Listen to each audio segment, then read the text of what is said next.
Anda sekalian di rumah, bagaimana kabarnya? Mudah-mudahan dalam keadaan sehat walafiat selalu. Bagaimana Pak Fahmi? Alhamdulillah. Kabarnya sehat ya? Baik. Pak Andi? Alhamdulillah sehat. Dan hari ini Anda sekalian, pada sesi ini kita sama-sama telah mendengarkan lantunan nazam daripada terdapat di kitab Ta'limul Muta'allim tentang 6 syarat para penuntut ilmu. Yang mana 6 syarat tadi, yang pertama adalah zukain, yang kedua wahirsin, wastibarin, wabulughatin, dan yang selanjutnya wa irsyadin, yang terakhir watuli zaman. Yang mana secara rinci selainnya akan disampaikan, dijelaskan oleh dua ustadz kita kepada Pak Fahmi untuk yang menjelaskan yang pertama. Kepada beliau, silakan. Bismillahirrahmanirrahim. Assalamualaikum warahmatullahi wabarakatuh. Waalaikumsalam. Allahumma salli wa sallim ala sayyidina Muhammad fil awwalin. Allahumma salli wa sallim ala sayyidina Muhammad fil akhirin. Rabbana shrah lana sadrana wa yassir lana umurana wa hlul 'uqdatam min lisanina yafqahu qawlana. Amma ba'du. Jadi anak-anak sekalian, bahwasanya yang pertama adalah dalam syarat menuntut ilmu tadi, yang pertama adalah dukain. Nah, dukain artinya adalah kecerdasan. Jadi Pak Sof, Pak Andi, kecerdasan ini dibagi dua. Jadi ada satu adalah muhibbi minallah, yaitu tentang kecerdasan dari Allah. Jadi seperti diberikan kekuatan dalam hafal, dimudahkan oleh Allah dalam mudahnya menghafal setiap ayat. Karunia Allah. Allah. Kemudian juga atau juga seperti mungkin IQ ya, IQ-nya itu tinggi ya, seperti mungkin bisa Albert Einstein gitu. Berarti ada usaha untuk memperoleh kecerdasan itu. Ya, Tidak datang secara instan. atau seperti kalau di Indonesia mungkin yang pinter Pak Habibie ya. Kita tahu bahwa beliau punya kecerdasan IQ yang sangat tinggi, bisa menciptakan pesawat sendiri. Ekor pesawat. Nah, teori pesawat ya. Oh, iya.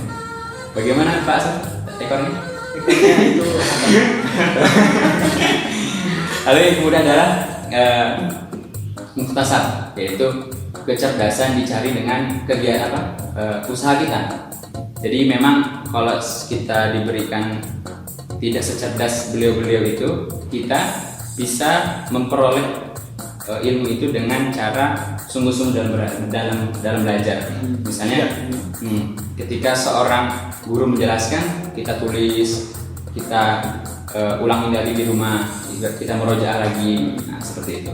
Yang kedua adalah wahirsin, artinya ya, artinya sungguh-sungguh. Nah, jadi memang seorang penuntut ilmu itu diharuskan untuk bersungguh-sungguh ketika dalam menuntut ilmu agar nanti memang kelak juga cita-citanya terwujud di Pak Safyan. ya, Seperti yang kita tahu bahwasanya dalam sebuah kata mutiara bahasa Arab atau disebut mahfudat, ada mahfudat berbunyi seperti ini, manjada wajada. Ya, barang siapa yang bersungguh-sungguh pasti akan mendapatkan apa yang dia diinginkan. Kemudian masuk ke wastibarin, yaitu artinya adalah sabar. Nah, jadi memang setelah tadi dukain, wahirsin, kemudian wastibarin, yaitu adalah kesabaran. Kenapa harus sabar? Karena memang kalau kita dalam mempelajari suatu ilmu itu harus diutamakan kesabaran. Karena memang ilmu kan banyak macamnya nih Pak.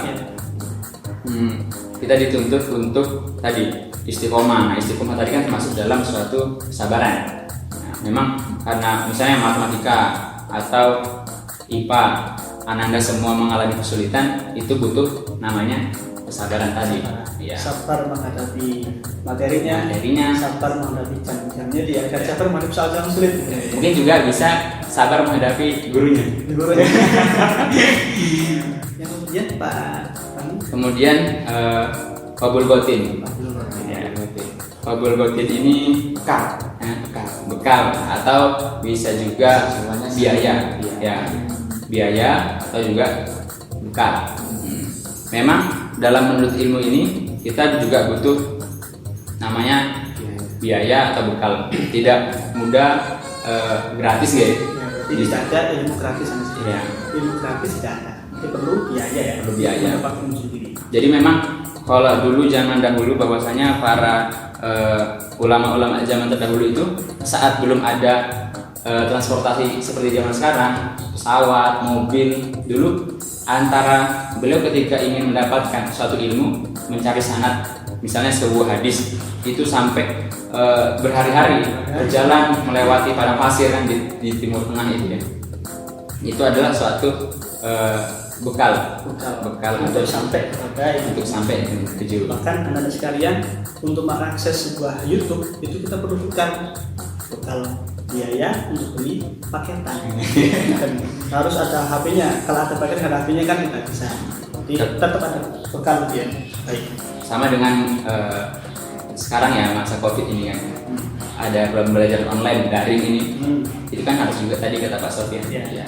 Menggunakan paket ya. Paket. Atau lebih enaknya mungkin pakai kayak wifi gitu. Nah, wifi. Itu pun ada biayanya Pak. Iya. Tidak 100-200. Lebih ya. Iya. Baik. Mungkin Pak Sof selanjutnya mungkin bisa dijelaskan. Ya, baik kepada Ustaz Andi. Sama Andi. Oke. Baik, Ananda, itu tadi penjelasan dari 4 syarat sebagai seorang murid atau santri untuk mendapat ilmu yang diinginkan oleh Allah, mendapat ridho Allah SWT. Selanjutnya kita akan sama-sama mendengarkan ulasan berikutnya syarat kelima dan syarat keenam dari Ustaz Andi. Bagaimana Ustaz Andi? Bismillahirrahmanirrahim teman-teman sekalian. Di sini Pak Andi akan menerangkan poin kelima dan juga yang keenam. Yang kelima yaitu berbunyi tentang wa irsyadin ustadzin, yaitu petunjuk dari seorang guru. Nah, seorang murid tidak akan dikatakan murid apabila dia tidak mempunyai seorang guru. Nah, pastinya seorang murid ini pernahkah mengalami di mana dia mengalami fase-fase yang buruk atau di mana dia jalannya itu kurang terarah. Nah, mungkin kita pernah berada dalam fase seperti itu Pak ya. Nah, Ketika kita jalan ini ya, jalan apa Pak?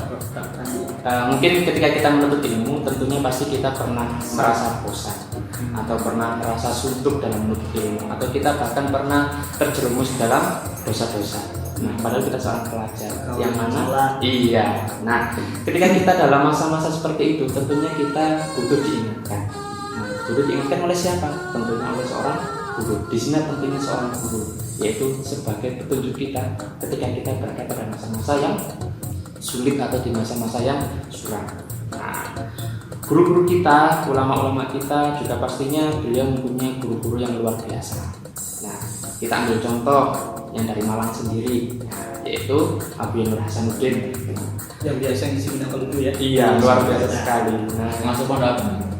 Masuk ke saat saja pondok Sumatera Timpak. Nah, beliau, ketika berguru itu tidak hanya berguru di sini saja. Nah, karena saking hausnya ilmu, beliau itu berguru sampai ke Mekah Al-Mukarramah, berguru kepada Sayyid Muhammad Al-Maliki ke Mekah. Nah, menyambung tadi yang dibicarakan oleh Pak Fahmi, biaya. Nah, biaya tadi tentunya Kiai Nur Hasanuddin tidak membutuhkan, pastinya membutuhkan biaya sangat banyak. Nah, kalau cuma ke Malang ya ke Mekah. Nah, kemudian dengan biaya yang murah. Beliau di sana berguru kepada Sayyid Muhammad Al-Maliki dan juga kepada Habib Abdul Qadir As-Segaf. Nah, di sana beliau ditempa sangat luar biasa lewat petunjuk-petunjuk gurunya.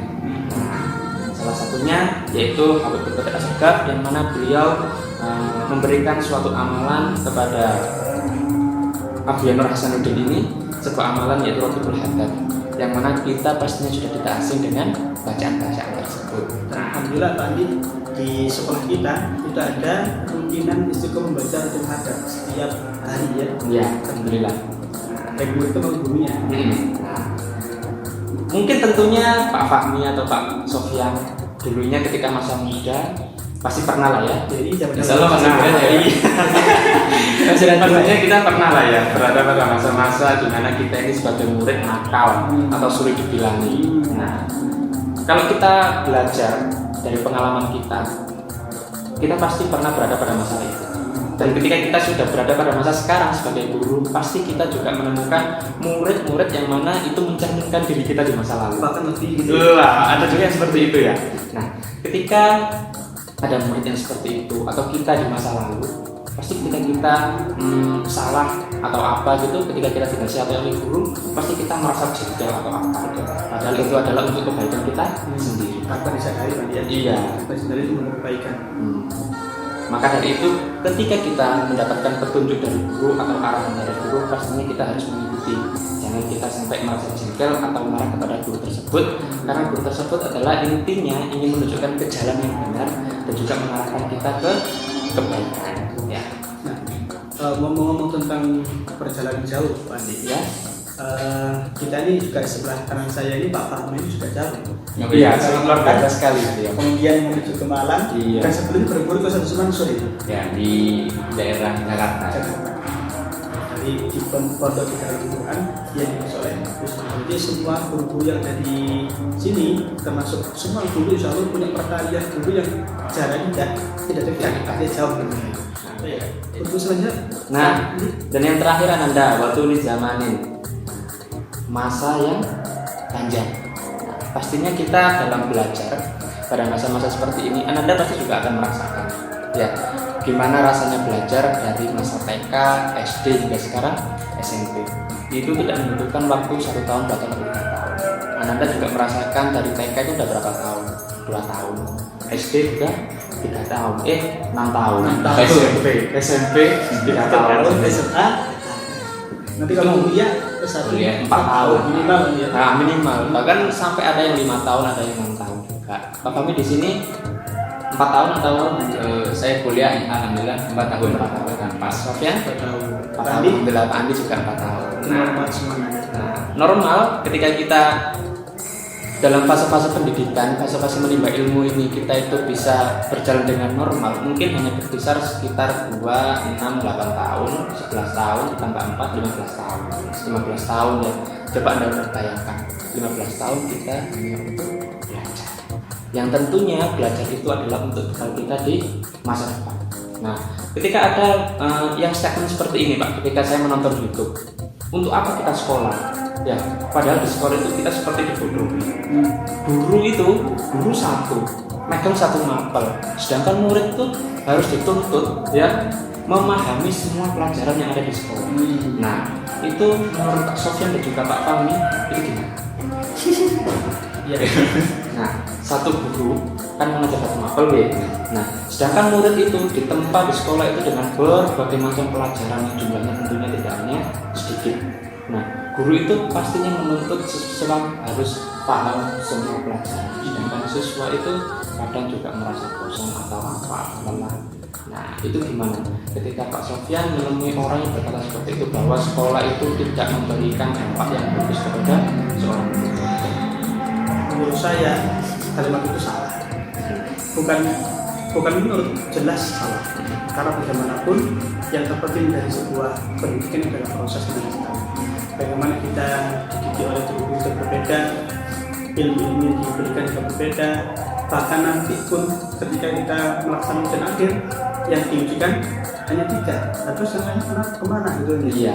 Yang pasti ada hikmah di balik usaha yang kita lakukan. Yang jelas ini virus Pak.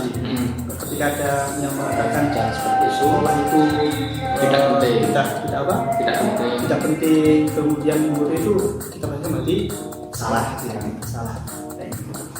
Mungkin ada tambahan dari Pak Fahmi. Kalau saya memang setuju juga.